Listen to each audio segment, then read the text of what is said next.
I'm deeply honored to have worn the cloth of this nation for 43 and a half years, and I'm humbled to have served as the 20th chairman of the Joint Chiefs of Staff. But today, it's not about anyone up here on this stage. It's not about the President, the Secretary of Defense, me, CQ. It's not about us. It's about something much larger than all of us. The word traitor is not a word military leaders throw around lightly. It is not a word used for political theater.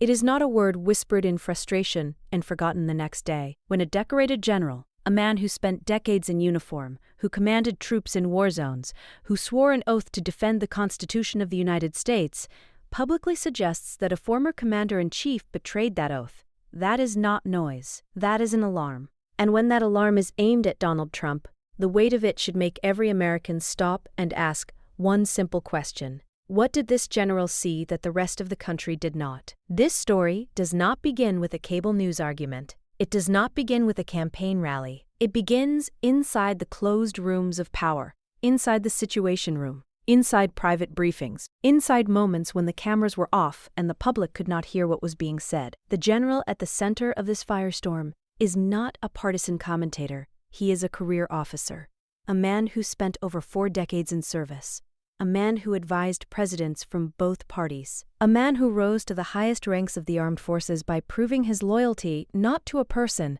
not to a party, but to the Constitution. And now, after years of silence, he is speaking in terms that are impossible to ignore. He did not start with outrage. He started with principle. He reminded Americans that members of the military do not swear an oath to a king. They do not swear loyalty to an individual. They swear to defend the Constitution against all enemies, foreign and domestic. That phrase matters. Foreign and domestic. It is not symbolic language. It is a binding promise. And according to this general, there were moments during Trump's presidency when that promise felt dangerously close to being tested from within. What does it mean when a general implies betrayal? In military language, betrayal is not about hurt feelings. It is about undermining national security. It is about placing personal interest above national interest. It is about eroding the very institutions that hold the republic together. The general described a pattern of pressuring institutions, attacking oversight, demanding personal loyalty from officials whose duty was to the law. He described a commander-in-chief who, in his view, blurred the line between serving the country and serving himself.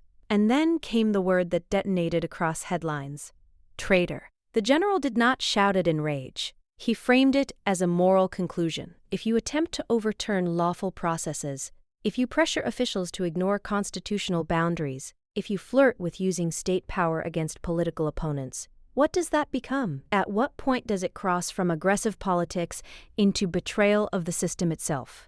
His argument was not emotional. It was methodical. He laid out behaviors. He compared them to the standards expected of any officer. He asked whether those standards were upheld, and his answer was clear: no. This is not the voice of a backbench critic. This is a man who once stood beside Trump, a man who carried out orders, a man who saw how decisions were made when the pressure was highest. He spoke of moments when the military was discussed not as a constitutional institution, but as a tool. He spoke of conversations that made him question whether the commander-in-chief fully respected the boundaries that protect American democracy. He did not claim a single explosive incident. Instead, he described an accumulation, a steady erosion, a series of red flags that taken together formed a picture he could no longer ignore. Supporters of Trump immediately dismissed the remarks as political revenge.